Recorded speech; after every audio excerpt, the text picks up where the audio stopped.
First name's Donnie, last name's Glover. In it to win it for the long haul. Baby, it's a beautiful day in the neighborhood. So today we have with us a very, very special guest. I've been knowing this guy for a number of years now, at least 20 plus years. I remember back in '02, just before I went to the Middle East, he, Howard G, and another comedian, I think he had a Spanish name, they all went to Iraq and performed for the troops over there.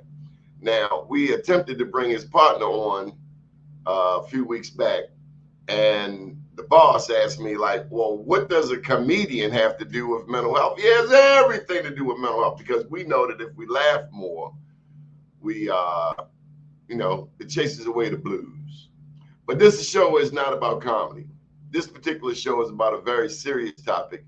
And here to discuss domestic violence is the one, the only, the incomparable, internationally known, internationally traveled, performed all over Vegas, the West Coast, and he groomed and nurtured a number of comedians straight out of Baltimore, Mr. Rickey Shackleford. Yay! How you doing, Rickey? I'm doing fine, but I don't see you. You don't see me? Well, I see you, and everything is just fine, okay? Oh, we're going to do it. Look at it. Go ahead. I'm sorry. Mr. Glover. So are you on your phone? Yes, I'm on the phone. So do you know on your phone they got a little button that says that you can make your screen wide, if your screen can adjust? If you hit that and turn your phone to the side, you'll get the whole screen. You might even see me. Got you. All I had to do was slide it to the side, Donnie. It's all good. It's all good. We're gonna keep it right there where it is. How are you, Rickey Shackleford? My brother Donnie Glover, I'm doing fine. I'm blessed and I'm highly favored. I'm enjoying life, bro. Being honest with you, be straight up. I don't complain, man. I just try to get up and do what I got to do every day, and put God first, and I just keep it moving, man. That's where I'm at, and I appreciate you inviting me to the podcast this morning, because I'm enjoying it. You look good yourself, brother. You taught me well. Now, you were doing a show out there with Coyote. Yeah, I have Baltimore Kings of Comedy, Howard G, Rickey Shackleford, and Queen Kiki. I want to get her in there too. We're there twice a month. We just did it Wednesday night, so it's definitely on my Facebook wall. You can check us out as we interview new comedians coming up, new talent. So I got even a hip hop guy on there this time too. So I just want to keep Baltimore, keep them in the mix, especially with interviews and all that. So, because you never know when they're going to get interviewed. You just never know who's going to make it next. If I don't do nothing else, I'll prepare them for that, So I wanted to ask you a question before we get to the topic at hand. Silly question. This is a mental health show. If I think better, I do better. Right. Do comedians ever get depressed? Yes. And I say it for this reason, Donnie, because, people don't understand the journey sometimes. They just think they woke up successful, but they don't see the journey when they're going through the highs and lows, when you're not getting those gigs, when your phone ain't ringing, and, you depend on this. This is how you make your living. So, and the transition of this business changes like every year. So you got to always reinvent yourself, is what I'm saying. Is that challenging? It's challenging because, it kind of tests you mentally, because, you know how good you are, but the business has so much competition. That's where the challenge comes in, because years ago, I planted a seed for the comics in Baltimore. Now these guys are getting work all over. And it's sometimes you wonder, like, did I do all this in vain? Because now my end gets taunted, meaning I suffer from not getting work so much, but I'm okay because I'm a producer, comic. So I always know how to produce myself, how to keep things going. You just got to always know when, because it's a seasonal business, How did you end up in Las Vegas? Well, I worked at Ocean City at the Princess Royale for 5 years, and I ran into another comedian. It's all about connections. And I knew that so Ocean City was coming to an end. He said, well, man, look, I got this connection in California. He can send you to the casinos in Vegas, and that's how it went down. And I did it for 15 straight years. So it's all about who you know. Sometimes, It's all always about network, relationships. about relationship. True, And big time. you can apply that to most any industry, right? Yes, sir. Most definitely. Most definitely. I gotta have a good relationship. That's why I try to always tell you I stay in my lane and stay focused because I know that everybody can't do what I do. You could be the funniest guy standing with your friend, but it's a whole different world on that stage. Okay, Do when me a you don't. favor, say hello to Michael Randolph. He's our top fan. I see him down in the corner. Hey, Michael Randolph, what's going on, young man? He He's blanked down out there on in me there. Tampa, Florida, but he is originally out of Sandtown. He gets Oh all wow, kinds. Yeah. that's a homeboy. That's all right. Where are you from? You from Cherry Hill? No, I grew up in Fairfield near Brooklyn, Curtis Bay. I'm just like a little country redneck. That's what I am. Blood on black. Okay, so I grew up in that area, and I never forget where I come from, Donnie. I cherish that area because you see that area all around the U.S. You can go to West Virginia, you'll see a Brooklyn, Curtis Bay. You go to Essex, where I live, Brooklyn, Curtis Bay, same type folks there. And I like it because they don't know me, and there's peace and quiet. I love it. Rickey, how do you make sense of racism in America?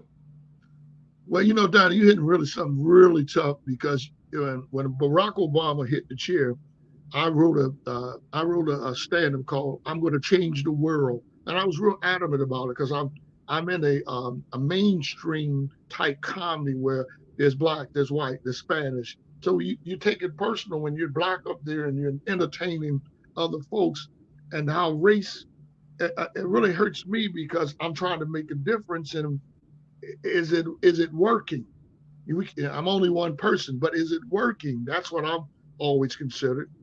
Is it working? So what I do is, I just turn my head and go the other way because I got to focus on the job at hand because it's not going to always be about trying to please everybody. And I take that personal as a comic because I love. You don't see my banner. It says I just want to make you laugh, and that's not limiting race. So when you do that, and then you see people go through stuff, black, white, it could be gay. Everybody's going through something, but I have a problem with people not treating people right. I take that very personal. Treat people right, man. Passion. I hope I answered your question. Oh, you're doing just fine. Rickey, why are you my friend? Because you know why, Donnie? Because you get on my nerves and I like it. You're a cancer, and I got 4 cancers in the family. So when you come at me, my best friend Ronnie come at me, all cancers. I take it because I know y'all mean well. You say things off the chain sometimes, but it don't bother me because I know your heart. See, you got a good heart. If you didn't have a good heart, I wouldn't even pick this phone up.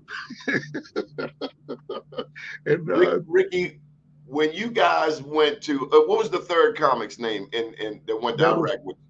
we went with. I was actually it was 2 more. Joe Recker and That's uh, and and Lonnie Davis. Joe Recker done passed on. He's been right. gone. Wait, another cancer too, Donnie. Another Wow. cancer.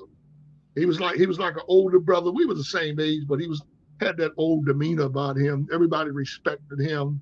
And Cherry Hill's own Lonnie Davis was there. Don't give him some love. And it was, I'm a military guy also. So going to Saudi Arabia was like it was a joy for me because I was in the military. When you're performing for the troops, it made me feel like I was putting back again, and they appreciate it. I mean, you had the whole East Coast there in Saudi where I was at, and those young people were very perceptive, even though it was 120 degrees out there.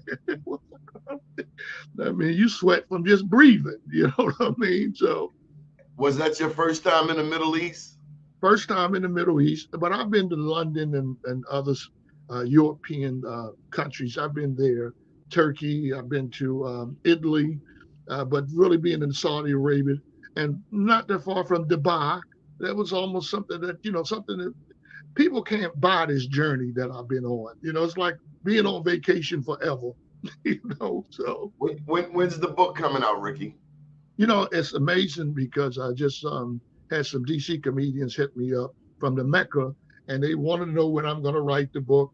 I'm documenting a lot of stuff now, and I just got to put it together. I got a lot. I got a lot of information, so it could be within a year or so, and that's real, you know. Rickey, what has been the toughest city in the U.S. to perform?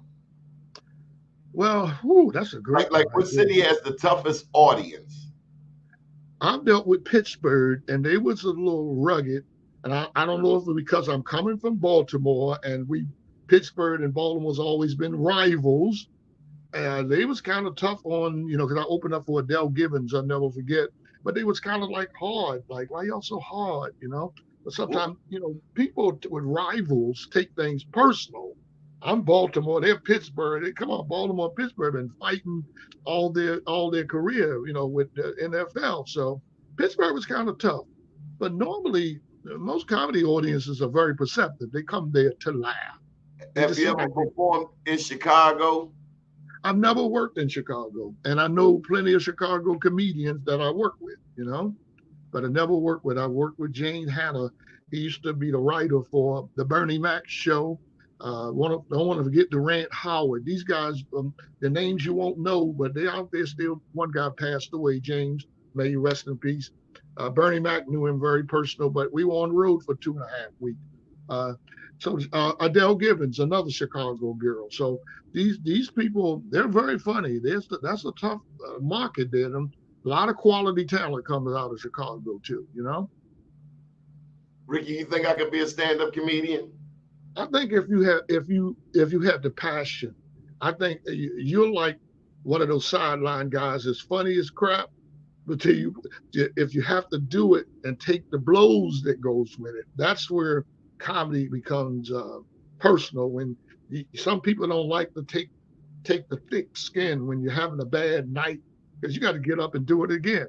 you know, I always tried to put myself in the mix of an athlete. Michael Jordan didn't hit all the jump shots. LeBron James didn't slam all the balls. So he have a good day, you have a bad day, but get up and keep it moving. Um, what you didn't know, Donnie, I worked at BWI Airport for 5 years. That's what really enlightened me to get into comedy. I used to meet all the stars from Kareem Abdul-Jabbar, Reggie Jackson, Stevie Wonder. Sit down with Eddie Kendrick. I sit there with Eddie because I was a supervisor there, and that's encouraged me. Oh, and I want to give him some love too. Mr. Brooks Robinson was the most classiest guy I ever met. Brooks would stop there, and he's a Taurus the Bull like me. I ain't trying to pimp my collar, but he's always had a conversation. He would stop. I would see Eddie Murray. Eddie would wave, but he wouldn't stop. Brooks would stop and talk like he was real people. Yeah, Is what you're right. Eddie got that little standoffish thing. It's like, come on, man. I think the Pull Bush that was too hand heavy. down, bruh. No, he just had that mentality. And I ran into another Taurus real good. I used to love watching him was Reggie Jackson. I never forget Love seeing Reggie. Go, Reggie. Man, but I wear Reggie. Reggie jersey today. Yeah, but Reggie he had a mentality. He was fighting a lot of that racism coming up. You got to remember, these guys like Reggie, and you look at the boy that just passed away. I don't want to forget Willie Mays. You look at these guys; they went through the trenches. They went through some real trenches.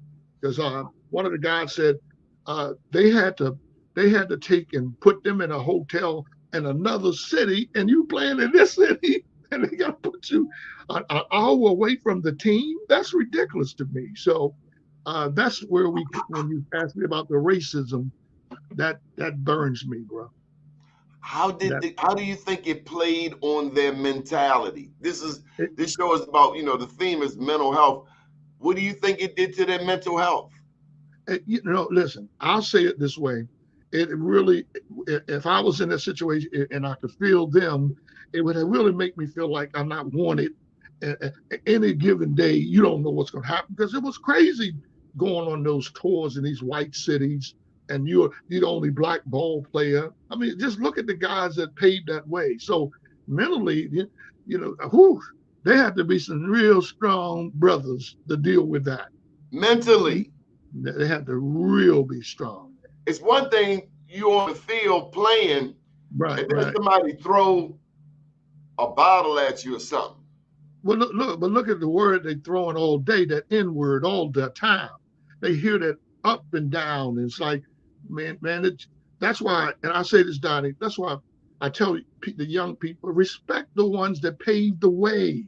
These guys they done paved the way for you, and I don't think I've been treated. I think because I have such a personality, people treat me how I treat them.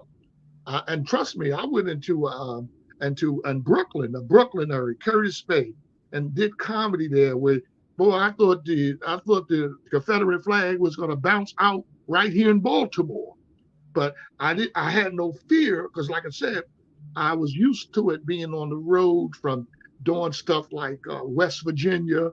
You go to them states, ain't no black people in Tennessee. That when you go to the beginning of Tennessee, Johnson City, I had wrote a joke. I said, "Do y'all even have a color TV?" And I'm joking, but what I'm saying is to cross that barrier where they're not. All they see is black folks on TV. They don't have when you have to meet them one on one. You don't know what you get sometimes. So, but the times has changed so much. That's why I can rise above. Is what I'm saying. Did you see the World Series game? I love to ask this question. Okay. Where Reggie Jackson hit 3 home runs in one game. I kind of remember that game, Dottie. I mean, he killed that ball, bro. Reggie was one of my favorite players, like you. I enjoyed him because he was ahead of his time. He was setting the pace for the next guys coming up.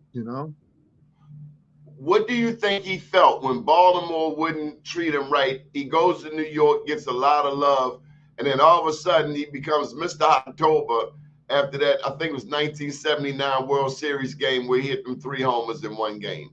Well, I'm gonna keep it 100, Donnie, because of what you just said. Coming out, and I'm talking because I live it myself. Coming out of the Mason-Dixon line of Baltimore, Maryland. Let's say Maryland. There's so much undercover prejudice there. You don't see it until you have to deal with it. They'll like you as long as you walk a certain way, but if you start talking a certain way, that's when they're going to treat you different. And I know that's how Reggie felt. He walked around with a shield, just trying to protect his pride more than anything. So I can imagine what he went. I wouldn't put Maryland in Baltimore on the same plateau as a Tennessee or let's say a West Virginia, because you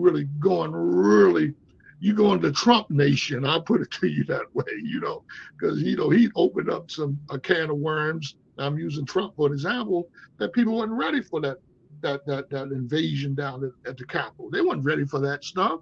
And these people probably weren't thinking about the ignorance until he brought it to their attention. That's all I'm saying. So if I made any sense with what I'm saying. Yeah, I want to go back to something you said earlier Right. About people who mentored you. The guy out in Vegas, you said he said, this is how you do this, bam. And I want to contrast that with all of the people you have poured into.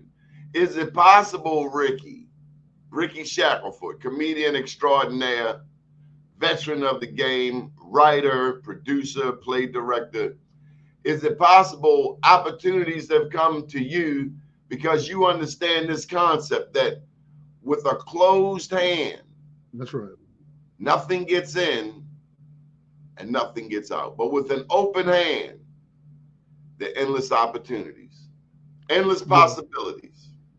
Yes.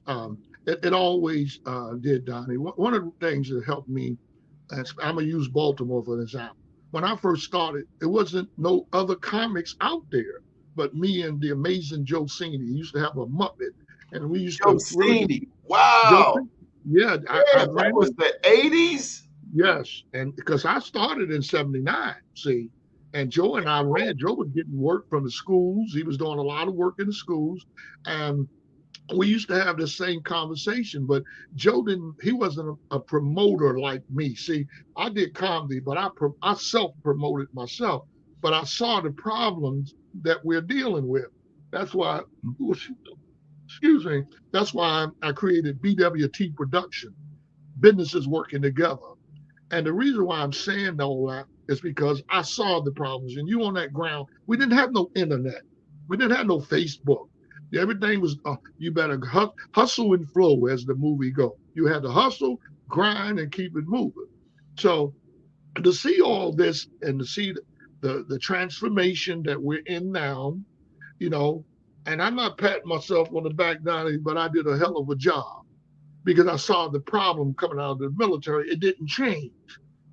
So much selfishness. It's that closed fist. Everybody, they didn't know how to share. They didn't. So somebody had to sacrifice to be a team player, and that was me. And I tried to sacrifice my game because I saw, here to go, the prejudice in mainstream. See, it was hard for us to cross over. They didn't want you in there if you didn't speak their language, is what I'm saying. Coming out the military, I'm a tough man. I'm trying to survive. I'm trying to keep my West Coast mentality because there's a whole different world on the West Coast than it is on the East Coast. So, but then come back to Baltimore, and I think me and you talked about this the other week ago. Baltimore kind of made me stagnant a little bit because so many folks here, that crab in the barrel, they're a little selfish. They want it, but they don't want to give it back. There's that fist closing up again, Donnie, and I take a lot of that personal because I eat and sleep this business. I get up, I do what I got to do. I ain't touched the job since 1986. I've been running, hustling, grinding. So say that again. You haven't had a 9 to 5 since when? I have not touched a 9 to 5 since 1986. Wow. From 86 to now, this is all I've done. But one of the 14, things I try to tell the young people, 28, 38 years. Right.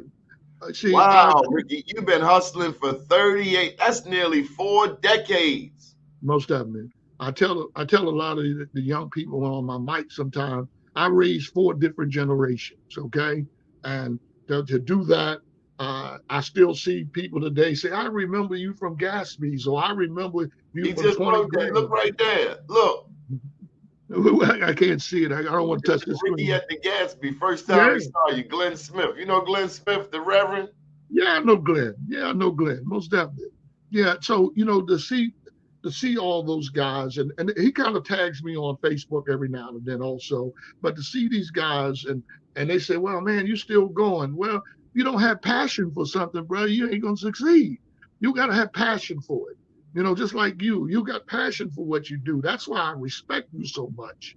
You ain't, I mentioned you to one of my pastors one day, and I know how their mindset is. Anything ain't walking in that church, they don't respect. And that includes me, okay? But you know why I earned respect? I tell them, you ain't Jesus, okay? He said, come as you are. I'm coming as I am, and I'm not in here to be judged. Don't judge me. I'm not into that kind of stuff. I was going to get to your deacon stuff, but let's talk about this domestic violence. Why is that something you find yourself advocating for, in the sense of enlightening people? What happened? Well, here's I'm almost kind of sort of give you the joke, but it's not a joke. It's serious. You got to go through it to understand it. Sometimes it's not. You got 2 people that can't get along. It's not. Sometimes it's not that. It's sometimes what triggers. That's a good word. What triggers that kind of stuff. Alcohol and drugs can trigger domestic violence. So it happened to me, Donnie, and I'm a nice guy. I would never hit a woman for this reason. I got sisters. I don't want nobody hitting my sisters. I was raised right. I'm a gentleman. I try to always carry myself that way. So when you get involved with somebody that's living the wild life, you don't know these people, and you bring them into your life, you partying with them. I'm going to use the word partying with them. Then the next thing you know, they take the drug thing to another level, which I'll say cocaine. You got a chemical imbalance right there. You got somebody as high as a kite, then you got somebody trying to keep themselves floating. And sometimes people, you don't know what their inner self is going. You don't know what their mental is going through.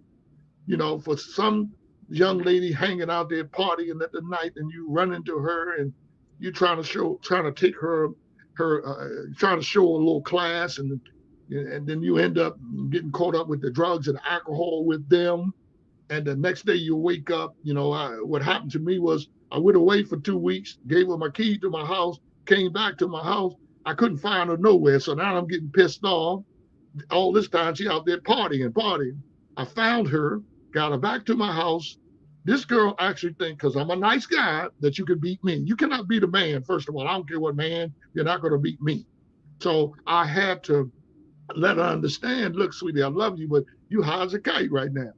And it was really kind of tough trying to calm her down because the drugs that took charge of her. And as a man, I'm like, oh, I'm not gonna let her scratch my face up and tear my business down. So I grabbed her and I pulled her down 13 flights of steps. I wanted to get the trash out my house, and I'm just keeping it real. That was a situation you had to be in it to say, okay, what are you going to do? It's just like trying to tame a pit bull. I'm not a dog lover, I know you are, but I'm not. I'm afraid of dogs. But if you got somebody that's got drugs in them and they're out of control, what You do you could have do? called the police. Well, would have done that, but also knew she didn't have a place to stay. She's running from house to house to live, and It's a I'll never forget situation where you're trying to help somebody who don't want to help themselves at the time. and end up taking me to court for all this. See, and I'm trying to be a nice guy. When they saw that I didn't have a record, they threw it out. They gave me a 5-year probation or whatever it was at the time, and it kept it moving. But it just made me sad because, like I said, I was trying to help somebody that needed help. Sometimes people can take advantage of a nice person. I was a nice guy. I was single, man. You single, you do what you want. But it was the worst feeling in the world because I'm like, how are you going to get out of this one? Okay. Prayer do answers things, but how you going to get out of something that's out of control? And a lot of the reason why I'm doing the domestic violence in my stand-up now because of what P. Diddy, what I've seen him do. We seen this live. What did you see? What I saw was, him, the drugs and alcohol affecting him. That's exactly what I caught. I would have never. I know he's coming out of New York, could be a little rough around the collar, but to kick a female, you out of control. The drinking, you don't know what else they were using. And sadly enough, there's cameras everywhere. They caught him on the camera. And then even to go back to my man Ray Rice from Baltimore, from the Ravens, to see what he went through, you know, uh, pushing on women, dragging on women. But sometimes, and that goes back to my story. Sometimes you don't know if I'm not saying with P Diddy because the girl was totally on the ground, but with Ray Rice, that girl could have been drinking just as well, And I think that's probably why he got off what he did. You know what I mean? He lost his career. that had to damage him more than anything possible. You feel me? But it made me worry and it made me reflect on what I went through. And I'm like, whoa, my goodness. I can imagine what them guys went through. Look what I just came out of. That part of that's not the joke, but it's the reality that it can happen any given time, any place. But my firm belief, a lot of that, Tiny, is drugs and alcohol. And it plays a big part. Nobody just don't go off on nobody done it. It don't make sense. It had to have some substance to kick that over. That's That's my brought to story. you by New Life Recovery. If I think better, I do better. New Life Recovery offers treatment for those suffering with drug and alcohol addiction. Also, gambling. You out there in Vegas, man. What you see in the casinos? Let me Well, tell you, I've never given an event at a casino. And yeah, I'm knocking it because when I go through casinos, they got to be the most depressed group of people I've ever seen than besides in a damn crack house. I done seen some sad people in a crack house. But the casino, oh my God, grandma, old people. Well, I Donnie, don't like casinos. I really don't I like keep it 100, Donnie. I was just there yesterday. I go there for relaxation and just to talk to people. I do what I do, but I have a limitation. I don't have that kind of money. Well, not I know. everybody understands that limitation. Some people in Yeah. there spending the mortgage money, the daycare center money. Well, they Some need, people they leave need, the kids in the car because they rolling bones, they rolling dice. sure. It can be that addictive though, Donnie. It can, and if you never had That's an the addiction, hypothalamus that and the pleasure seeking portions of the brain. You hear that Sure. ding, ding, ding, ding, ding, ding, ding, ding, ding. Yeah, it's a pleasure when you win, but but it's like a heart attack when you walking home with nothing in your pocket. I call it the walk of shame. It's the worst feeling walking from your car and taking that long drive. Did I mess up something there, Donnie? There you go. I know it's the worst feeling in the world.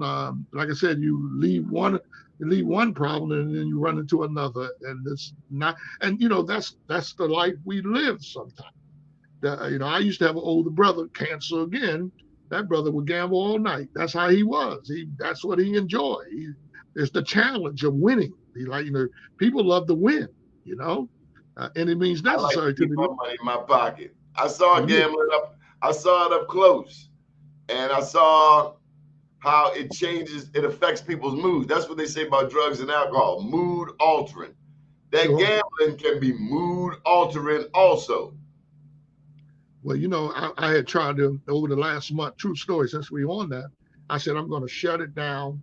I'm finally getting my life in order like I want it. Let me put it down.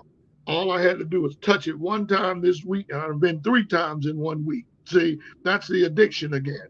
But being in the classes of NA and AA, I've been in those classes. I know that I have to shut it down. And I cut it off. Well, you're gonna cut it off when you're broke, but still, I'm I still got a place to stay because it can get that bad. But I don't think. I think I'm gonna tell you something. I want to give some props out to NA in these places because it taught me a lot. People don't know we all need therapy sometime. I don't care who you are. We gonna need some therapy sometime to vent them problems out. And you need to mirror what you're going through sometimes. So I give them all the credit. I went to the VA for my NA. I'm thankful for that. Them classes did me well. Because if it didn't, I'd be out there right now running how I'm gonna get a quarter or 50 cents or a dollar to go to the casino. But I know, hey, look, enough is enough. I know when to cut it off now. Bottom line, you know. Ricky, what do you know about generational trauma? Generational trauma. Woo. Well, it's a great. I like the title first of all, and it's something that, and I used to talk to this about with a social worker friend. That's something about a cycle to me that needs to be broken sometime. Let's just use raising children for an example. I was raised with discipline. These kids today, you can't touch them. To me, that's trauma because it's hard to be a parent today. You know, but if you Why is don't it break hard, the, Ricky? well, I do have a 48-year-old daughter, and I'm gonna use her for an example. Um, she was raised by her grandparents, but see, I was raised by my mom. My mother was very disciplined. She didn't play. She said no. She meant no. You know how your parent could look you in the face. You know you're getting a beating when you get home. She ain't even got to say nothing. Just go get the belt yourself. So, but I was raised that way, so I thought I could raise my daughter the same way. And I'll be honest with you, 30 days in a class was not fun, but I had to accept that I have to change the way I raise my child because the world is changing. And I dealt with that, but that's a life lesson right now. People, once again, there's a good therapy message. People need to have therapy on how to raise their children because the times have changed now.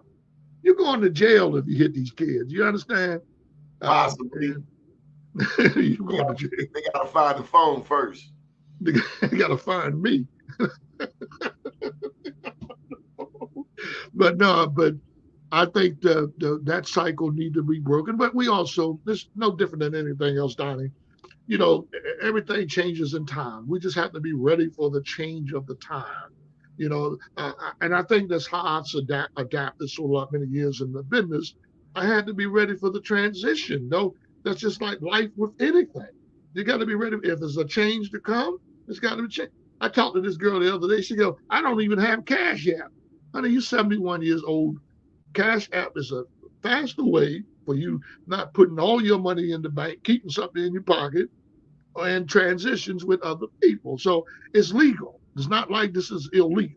Okay. So, but people are not ready for the change. That's the problem, you know. Um, What I'm makes thankful. what makes for a good dad?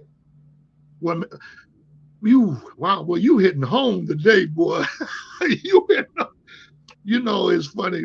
Father's Day just left us, and being a good father, good dad is having a child that respect the morals and values that you put in your child. I'll say this. I want to say this. My daughter, we might not have a relationship, but she's successful because the tough love I did give her. She watched the genes. The genes don't fall too far from the tree. So she's successful because she has my genes and her mom's genes. But being that good father, she know that I stands for everything I talk about, and I'm not falling for nothing.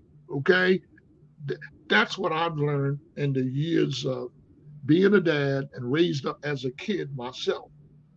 You know, um, I wished and prayed that I had the relationship. I'm venting a little bit with my daughter, but if she's happy, I'm happy. Because one of the things, once you get grown, ain't nothing you can do. They're gonna have to want to be with you themselves. And we was raised. My family is not dysfunctional. I want to be meaning being raised as a child. We were always together. But then you got the next generation coming now. It's a whole different ball game we're dealing with now. You know, they're selfish because they don't have no history. You don't have no history. All you see is what's on TV, and Bobby Joe Mary got this and I don't have it and I want it. See, they only see what society put in front of them.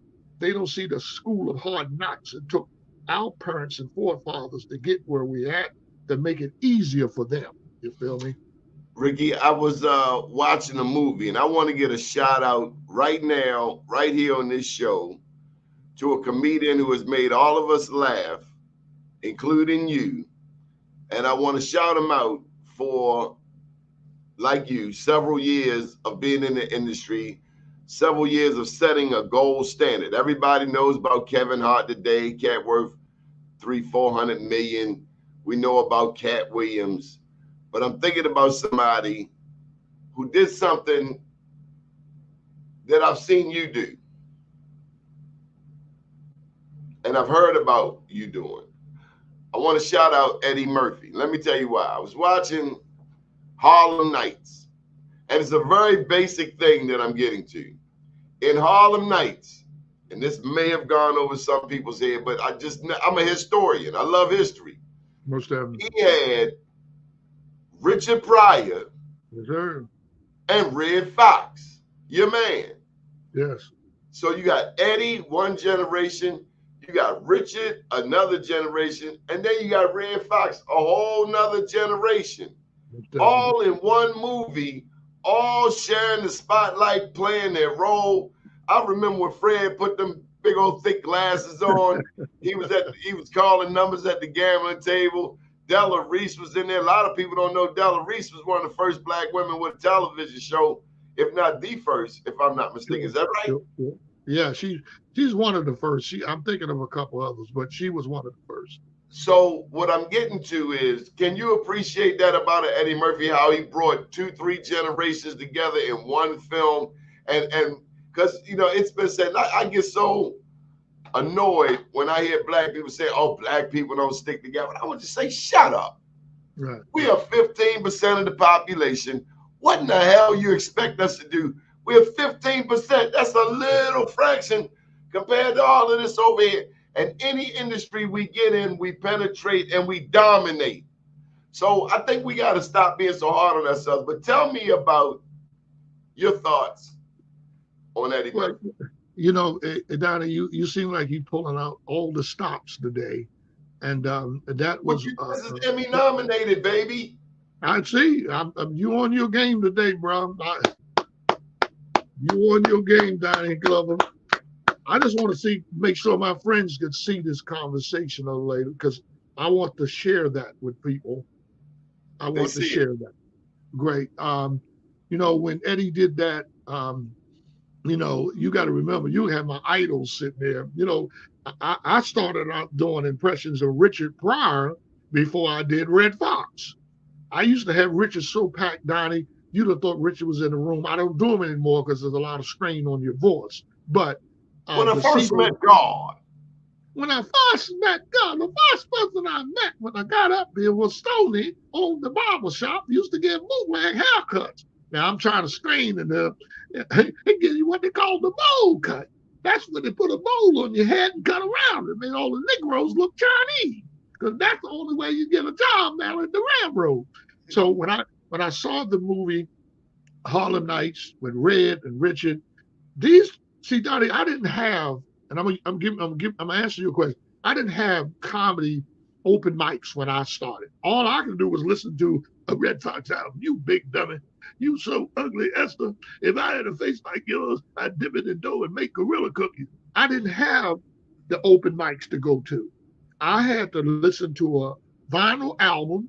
That Negro's crazy. You know the jokes with Mudbone and all them little tiny feet. Is there something I said? So, Miss and then Rudolph, Miss West, niggas in the wow.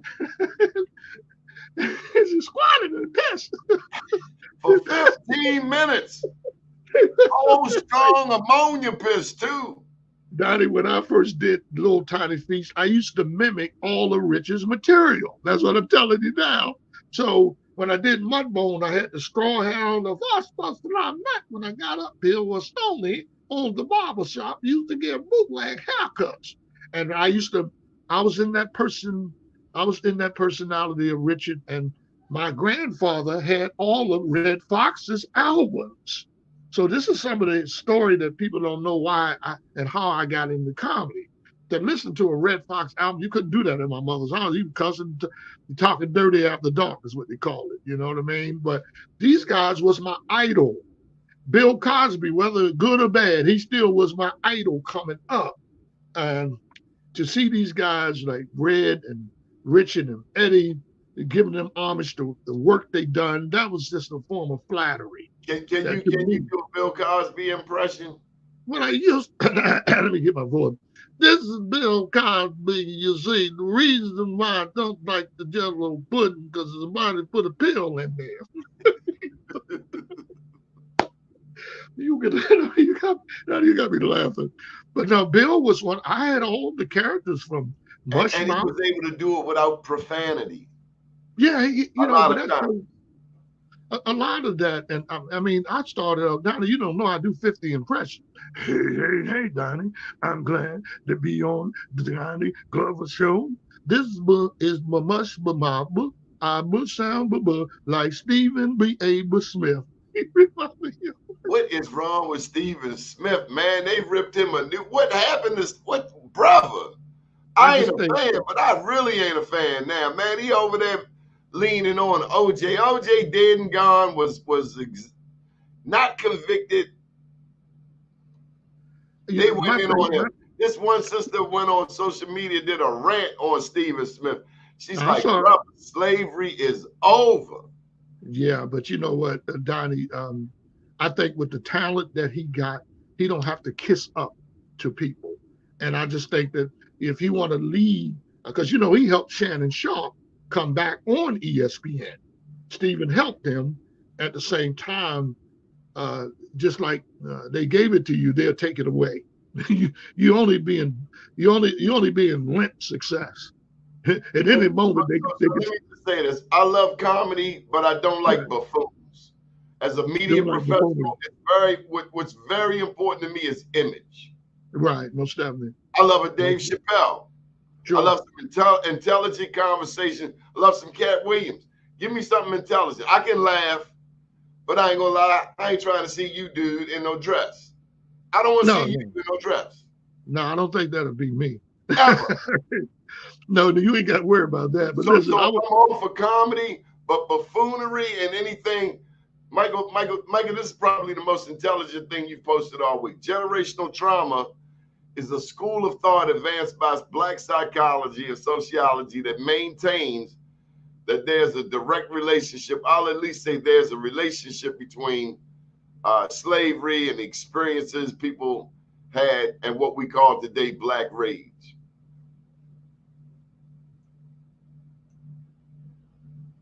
Like, why do black people yell? Why are we so loud? That ain't my sandwich.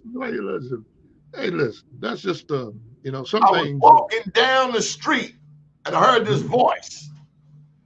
You, Said, you this was is a big God. you was a Richard Pryor fan. I can tell too. Say, give me a Not piece of that everybody. tuna fish sandwich. But it's funny, Donnie, that you just mentioned that you like intelligent humor. That's what I'm. My writing, and I got you got to think, and I get it, and that's why I'm coming up on July 27th. I'm going to be headlining the Cafe 12. I'm gonna headline it with 10 comedians opening up for me during 5 minutes. And that's how I bring these guys up. But I'm going to show them how to do it. And I got about See, 6 jokes.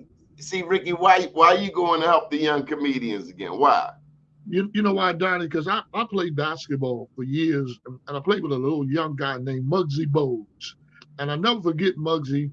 When Muggsy stole the ball from me, I said, well, hell, I might well get into comedy because he just had those skills. And you don't tell me it takes a lot of confidence at 5'3" to be playing with 7-footers. Come on, man. And I played BNBL with this guy. Me and him are friends today. And when I saw that, I just knew it was like back in the days, guys like Ernie Graham and Skip Wise. These are Dunbar folks. You know I'm Muggsy a had Dunbar poet, right? You a poet too, bro? I came out the year Muggs came out. Reggie Williams. Boy, God is good. And Reggie and all these guys. And for Muggsy to come out and have such a character. When I came out of the military, long and short, I went back to Southern High School. Muggsy went from Dunbar to Southern High School. He did it for a year or two, I think. So I used to have to play defense. Smitty wanted me to play defense on him because I was a defensive player and I would shut you down. But this boy was so quick and fast. You ain't got no handle. He gonna take that ball from you. I'm gonna tell you that right now. So, but you had the question you asked me. That's why I'm more of a mentor to the young comics because I had mentors from the rec center from basketball that I looked up to.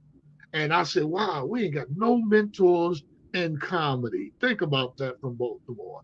I might say a lot, Donnie, but I guarantee you there's a lot of love and respect for what I've done because they call me and they tell me now. You feel me? Now I see why you treated me this way. I've been on the road now, Rickey. Now I see why you so hard on me. I said, sometimes you got to experience something to get it. You're not going to learn, even with comedy, you're not going to learn everything in a year. That wisdom is only going to accumulate and makes you better. But if somebody's mentoring you, trying to help you, you should stop down. And trust me, this is what you don't know. Bro, I go to hell trying to help folks. You know what I'm saying? They forget where they 50 minutes. We got 10 more minutes, and right. We've been real positive. Big time. So tell me a mentee, one. I want you to pick one that whom you are very proud of. I'm proud of Mr. Howard G. I'm proud of him because he's been with me for 30 years and he's learned and he's listened and he's trying to pass the torch just as well. And I'm glad you said that, Donna. You are on your game today, boy. You are Emmy. I got so much more respect. Emmy nominated. Huh? Oh, you said no. Emmy nominated. I ain't won the Emmy yet. Yeah, but you to even be that, you had to be making a difference, bro. And you have to be proud of yourself. Sometimes I always tell people, be proud of yourself. You don't always have to get flattery from other people, but be proud of what you've done. So I'm proud of our friendship, Rickey. Well, Donnie, you know what? I love it that we're getting better every time we talk. Sometimes when you meet people, and I think that's my biggest problem, I feel like, oh, well, they've already attacked me because I'm a comic, but you attacked me because we're friends. I attacked you because you cracked on that girl on my show. Hey, Donnie. Have you seen her since? Yes, I have. She's up there. I bet ain't nothing And changed. you said she liked it, and I was like, "Well, damn." I had to think about it. I guess she did like it. Yeah, yeah. But I still got that. I still got that clip, so you know. But no, Donnie. Here's the thing, brother. And I say this, and I think we get attacked sometime, but what we don't do. Let's attack me for what I do, and that's what I'm saying to you. You know, I'm proud of you, man, and the friendship, the way we have grown. And hey, brother, nothing can stop this friendship but me and you. And I know that your heart is in the right place. That's all I'll How say. much you try to help that young lady, and the lesson I really learned. You said it earlier. Consistency, Most passion. definitely. If you're gonna do something, be all the way in. Don't Most come definitely. over here. That's like me as an entrepreneur. Right. You know, I really don't hang with too many people who got a 9 to 5 because I'm an entrepreneur. It's a 24-hour clock sometimes. Money don't sleep. So I'm sometimes working when people sleeping or working on weekends, working at nights. You got it. And you got to surround yourself with people on a similar grind because you need that energy to feed off of. You Where a totally. person, like say, like I do some work for the city of Baltimore, I call them and say, hey, you got my check, and your check is sitting on somebody's desk. They don't give a rat's bottom about processing your check because they get a direct deposit check. You know what I mean? So Sure. as an entrepreneur, it's just like being a comedian. Being a comedian, you surround yourself with full-time comedians who seriously on that grind every day. Like when I see them comedy tours and the Sure. buses, and y'all sleeping, sleeping at the same hotel, sleeping on the bus. Y'all understand each other's grind in a way that us non-comedians could never understand. Well, I want to give a shout out to my girl, to Monique, and I say that Oh, because finally, jeez, he finally no, said her name. Thank you. well, here's the reason why. Once again, Donnie, you got to be in the trenches to get what she's going through. A female and a male business because they treat them different. They treat the females different. They She treat the held males. her own, She Shorty. held it. She represented Baltimore with that, and I hope Monique will hear And the this. people came back and apologized. I don't want to get into the minutia, but she Sure, held her own. She she held believed on. in herself when all of these big names was doing this, Yeah, they were chopping it down, but and they had to come back and apologize. yeah, but she represented, and I'm proud of her. And I went to the Comedy Factory one. I got it on Facebook Live, me and her, and Go I'm ahead, just Mo. so I'm proud of her because, like I said, you got to walk this walk to get what she's She going through. held her own. They were Yeah, trying to crucify her. they were beating her down, And she but she went called back. a spade like a Baltimorean gonna call it. Hey, look, she wasn't gonna take no more, bro. From nobody. And that was including family. You know what I mean? Keeping it honest. But um, She these held two her people, own. I'm proud of that. You took yeah, man. I'm definitely A proud lot of of it. times we don't give up the props to our sisters like we should. Yeah, most definitely, most definitely. And we got a Shout out lot to of all the strong black women out there, including my baby. Monique, and we look for these other comics like Ray Diva and Stiletto. They're like secretary are coming from the rear. I'm telling you right now, uh, they're the next generation. So I'm just praying that they get where they're going, but you got to stay with the game because quitters, you can't quit and win at the same time. It don't work that way. You got to be about what you're doing, passionate about it. I'm proud of Baltimore. We on the map, Donnie. Don't think we ain't on the map with comedy now. Okay, Ricky, and we're on. there's no way I can bring you on this show and not ask you to acknowledge your church. This is a mental health show. And I know, the boss asked me, well, what's comedy? What's the relationship with comedy? And I said, I know these guys. I know Ricky. I spent more time with Ricky.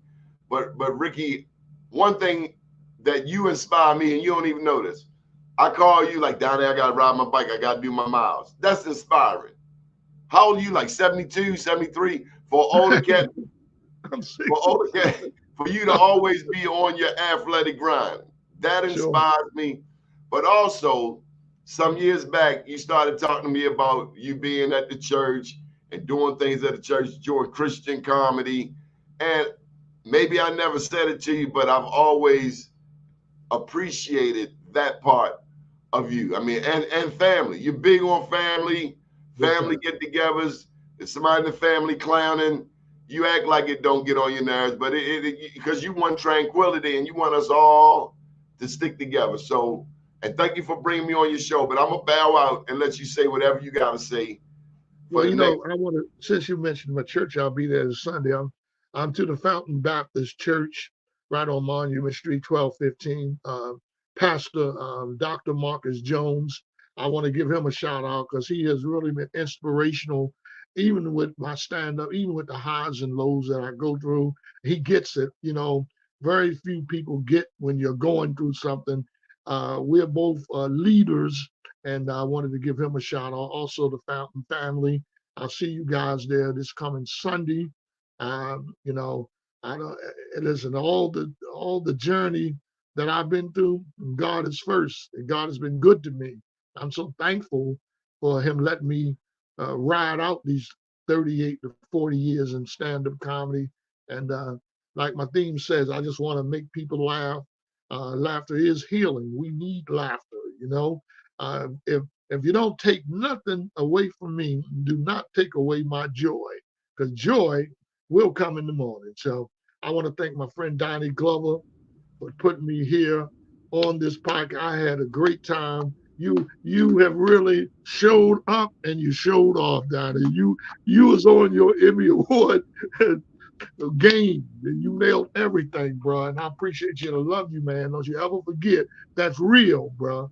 And I don't say that to everybody. I say that to everybody, but I mean it when I say it to my friends. You've been a real, true, straight up friend, good and bad. But we hanging in there. I'm proud of you guys, man. All the ones that's doing the positive things. I'm proud of every one of them. Thank you, Donnie Glover. Well, did you want to plug? Are we done with Sanford and Son? Well, Sanford and Son, we're waiting for buyers for Sanford and Son. We're trying to market it. I'm actually marketing it through the senior homes too. I like to take it there. We got to get a senior something too. They would love it. Um, we don't have a next date, but we'll be coming back probably in October. But I also want to give it up to BWT Productions. We do have a show, the 27th. I'm going to be headlining that show, training these young people, and I'm leading by example. There's no weapon formed against me, none.